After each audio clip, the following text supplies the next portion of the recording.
Hello, and welcome to the Diet NPO podcast. My name is Zach, and I'll be your host. Back for another solid week of tutoring and podcasting here, everyone. I stupidly this week kind of screwed myself a little bit because I forgot what days I worked. I actually went in for extra shifts at my other job at the hospital this week, so really screwed myself on kind of what kind of time I had, but just a packed schedule overall. Do you ever realize that your schedule feels so packed sometimes that you finally come to this realization that oh wait, this is totally my fault for this reason? That's kind of what I'm realizing right now. Even things such as workouts, wedding planning, home projects, all kind of fall out when you don't feel like you have the time to do that. To boot, my car just broke down, so me and my partner, we are now sharing a car, and I think we're going to totally decide to be a one-car kind of household, which has been going pretty well. We're kind of trialing at this point just to see if I'm going to need to repair my vehicle or if I'm going to need to figure something else out. I enjoy riding my bike places, but then again, not so much in 30-degree weather, it turns out. Another thing that is broken is people's GI tract in the hospital. Since I was there this week, I really started noticing and thinking and said, hey, maybe it's a good time to talk about a little bit of our EN and PN in the podcast as well, just to do another refresher. So why not do a little refresher as to the indications for nutrition support in the clinical setting, in the outpatient setting, and if you were a student who didn't really get a great clinical experience, this could be a great podcast for you so that we can all learn just a little more about when to use EN, when to use PN, or just to use an oral diet in general. So I'll walk you through it. I'll be your guide and tutor. Let's start with the oral diet. Obviously, if we have someone who's hospitalized without any dysphagia, without any GI tract related issues, we prefer them to consume an oral diet almost primarily. This has a couple other benefits. One is that we get to use these muscles of the neck to keep these in shape.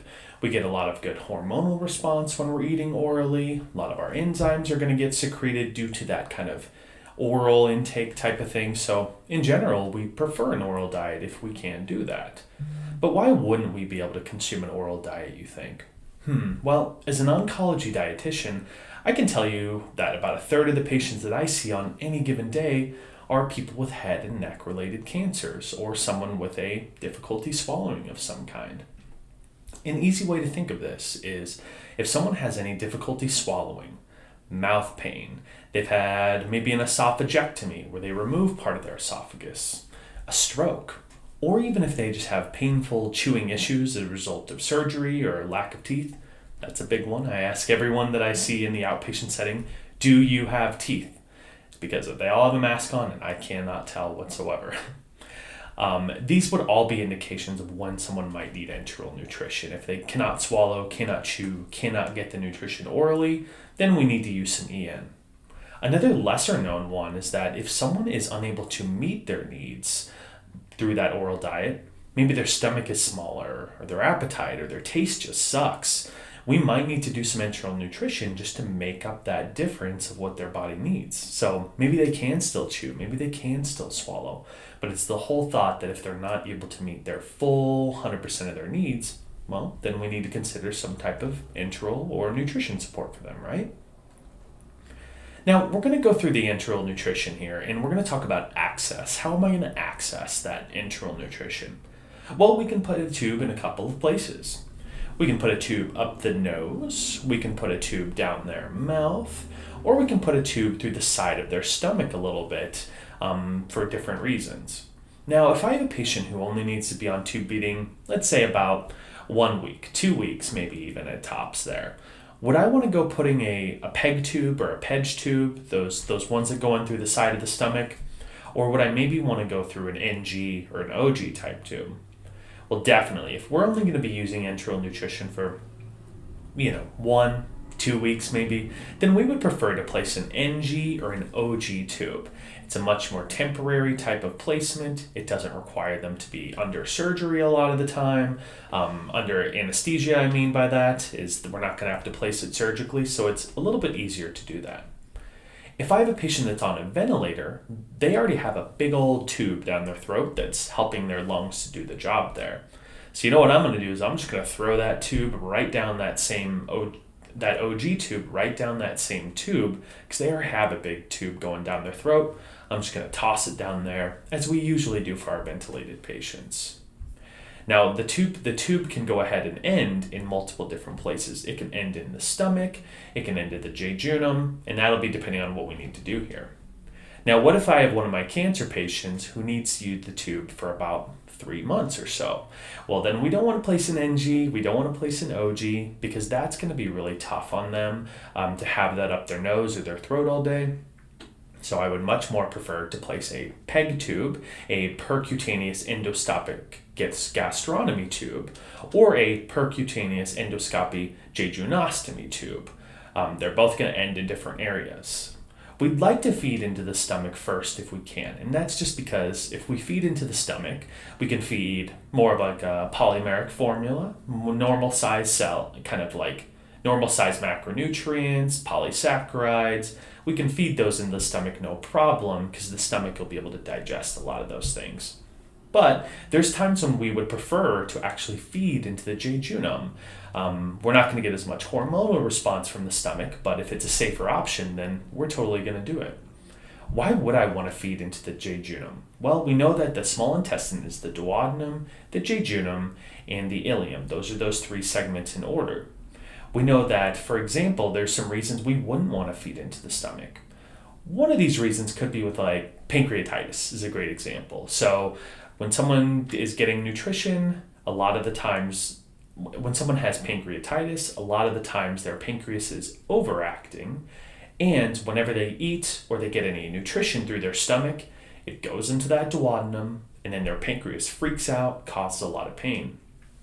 Well, I can choose to then place an NG or a PEG tube if I wanted to, and then I'm going to feed into the jejunum. And by doing so, I am skipping the duodenum, I am skipping that pancreatic area, and now I get to feed right into that area, still give them the enteral nutrition they require.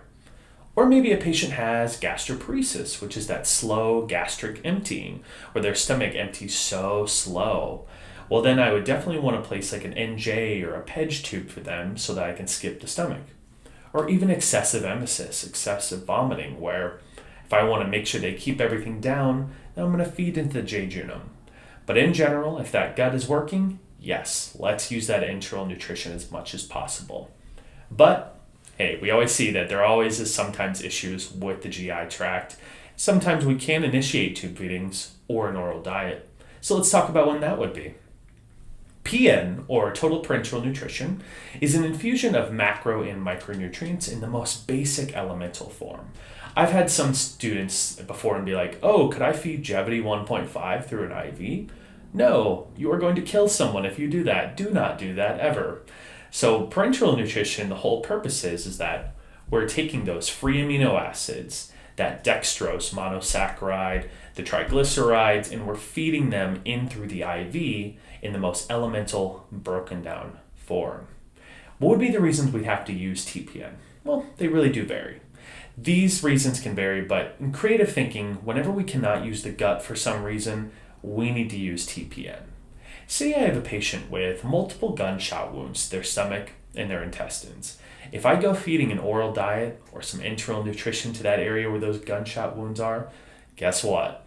We're going to cause a big infection throughout that area, and it's going to be super painful. How about another scenario? Let's say someone has a short-bowel obstruction, possibly due to a big giant tumor. Or maybe they have a paralytic ileus. Picture the fact that that nutrition is coming down the GI tract, but it's going to run into a wall at some point. So it's just going to build up and build up and build up, and it's never going to go anywhere. So these would be reasons we would have to use total parenteral nutrition, or even if a patient is post a gastric surgery, we'd want to use to give that nice rest of that area, let it heal up. So we'd have to use TPN in that case. Let's apply this to a couple practice questions to kind of help us out to get these down. A 45-year-old female arrives to the hospital with intractable vomiting. She has poor oral intake and abdominal pain for 1 week. She is found to have a short bowel obstruction. What would your first step be? Start the patient on an oral diet, place an NG tube and infuse enteral nutrition, keep the patient NPO for 2 weeks before transitioning to an oral diet, or would we initiate parenteral nutrition slowly? Again, 45-year-old female, short bowel obstruction, abdominal pain, and poor PO for 1 week. So when we're thinking of her, all right, she's already had pretty poor PO. I'm a little bit worried about her. I definitely don't want to prolong this period of NPO any longer. If I start her on an oral diet, that is not going to go well. Again, she has a she has an SBO, small bowel obstruction. So then we're not going to be able to feed any oral diet in there. Same goes for the NG tube. If I infuse enteral nutrition in the area, oh boy, she's going to have some issues. And if I keep her NPO for 2 weeks, that's just going to be a total of 3 weeks of her not keeping any food down. So she's going to have some big issues as a result. So my best option will probably be to initiate some parenteral nutrition slowly. She is at nutrition risk. I think I need to get her some nutrition ASAP. Number 2, a patient with pancreatitis and severe malnutrition reports abdominal pain after eating. What diet would be the best to initiate? Would it be a high-fat diet, low-fat diet, NPO and place an NG to initiate some tube feedings? Or do we keep them NPO and place an NJ to initiate tube feedings? Again, patient with pancreatitis, severe malnutrition. So obviously I need to get them some really good nutrition really soon, and they're having pain when they eat an oral diet. If they weren't having the pain and they could be on an oral diet, I'd probably just keep them on that if I could. But the thing is, they're having a lot of issues eating, so I've got to get them nutrition as soon as possible. How do you think they're going to handle a high-fat diet? I can already tell you, they are not going to do well on that. They're going to have a lot more abdominal pain. A lot of the times for pancreatitis, we actually do a low-fat diet when they can tolerate an oral. But would I want to do a low-fat diet right now? I don't think they're quite ready for it. They seem like they're still having a lot of abdominal pain. They're severely malnourished. So I need to probably get them some other form of nutrition. Now, if I give them an NG tube, it's going to feed into that gastric stomach area. That's going to the pancreas is still going to be working, still going to have issues. So I would prefer answer D. Place an NJ tube and initiate tube feeds. That would be my best option because they're malnourished. I need to get them nutrition ASAP. Number 3. A 50-year-old female with head and neck cancer will be undergoing radiation therapy, affecting her ability to swallow for 2 months. Which of the following diet would you recommend for her? Would you recommend a level 7 IDSI diet? Would you recommend an NG tube for enteral nutrition? Would you recommend a PEG tube for enteral nutrition? Or would you recommend TPN? And I'm thinking for this patient, like during treatment, what would you recommend for them? When they're having the issue swallowing, what would you recommend to them? Again, head and neck cancer, radiation therapy. You can ask me what I think I should do for them.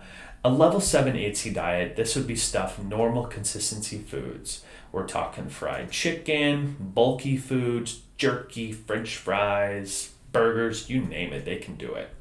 Now, I can tell you just from my experience, level 7 IDSI diet is very, very poorly tolerated with these patients. Their throat is so raw that any type of scratchy, dry, irritating foods are going to cause some major pain issues. So I'm going to rule that out. It's not going to be the best fit for her. An NG tube for enteral nutrition, okay, enteral might be a good idea, but remember, she's not going to be eating for about 2 months. So is she going to have a tube up her nose for 2 months? I don't believe in that too well. What about a PEG tube for enteral nutrition? Now this I like. A PEG tube I like because it's going to be more of a permanent type of thing, long-term option, and it's going to get her the nutrition she needs. So I'm going to hold on to that. Or should I go ahead and give her TPN? Well, there's no issues with her ability to digest the foods. It's all about her ability to swallow them through the neck area. So I'm going to not do TPN. That would be contraindicated. I don't need that right now. So I would much prefer a PEG tube for enteral nutrition. Good questions right there, right? Now today on the What's Eating You segment, I wanted to talk about some Halloween tales. We had a nice little get-together for Halloween recently, and we dressed up as the Little Red Riding Hood fairy tale as a group here. My partner was a little red. My large black dog was our wolf. Our small golden retriever was a basket. And I was the brave woodsman, huntsman, lumberjack, whatever it's been interpreted as, that saves Little Red. It was a great time, and we had fun putting together snacks, appetizers, desserts, all kinds of things. My partner had some great, nice, cheap Halloween treats that we put together as well. One of which is she melted down a whole bunch of almond bark, which is commonly used for candies, cupcakes, cakes, frostings, you name it. It can be used in lots of options. And the favorite one that she did was she took some Oreos and she put on some edible eyeballs on each of them. And then she spread the almond bark over it to make them look like mummies. So that was really, really cute. I really enjoyed that. The second one, she took some leftover melted almond bark and she added green food coloring to make it into witch's fingers. So and she dipped those in pretzel rods, so it was really cool.